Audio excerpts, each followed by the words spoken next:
ماه نور و رحمت و غفران کجا هستی؟ بیا ماه شوق و به نام خداوند بخشنده و مهربان.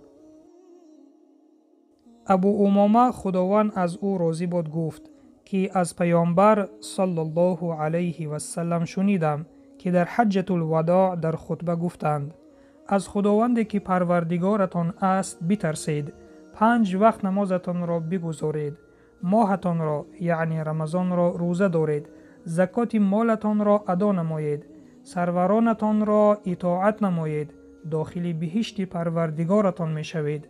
روایت ترمذی. رمضان اهلا بك رمضان نرقى بك رمضان. علما در شرح این حدیث می گویند که پیامبر صلی الله علیه و سلم در خطبه حجة الوداع صحابگان را امر و وصیت‌های زیاد نمود.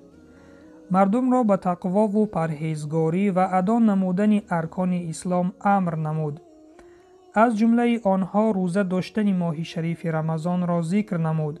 همچنین برای وحدت و همبستگی مسلمانان امر فرمود که سروران را اطاعت نمایند.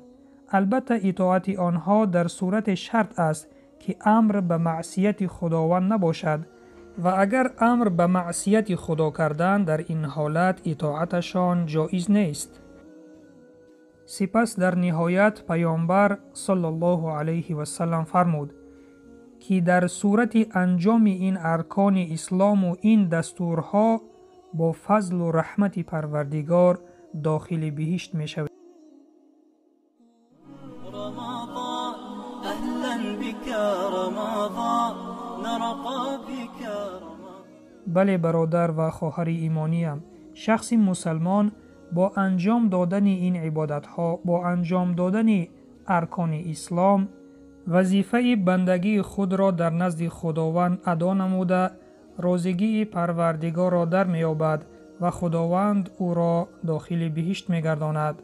پس خوش به حال آن شخصانی که خداوند از آنها راضی می‌شود و آنها را داخل بهشت می‌گرداند و دعا می‌کنیم که خداوند طاعت و عبادت هر یک ما را به درگاهش قبول گردانیده از ما راضی شود و داخل بهشت گرداند.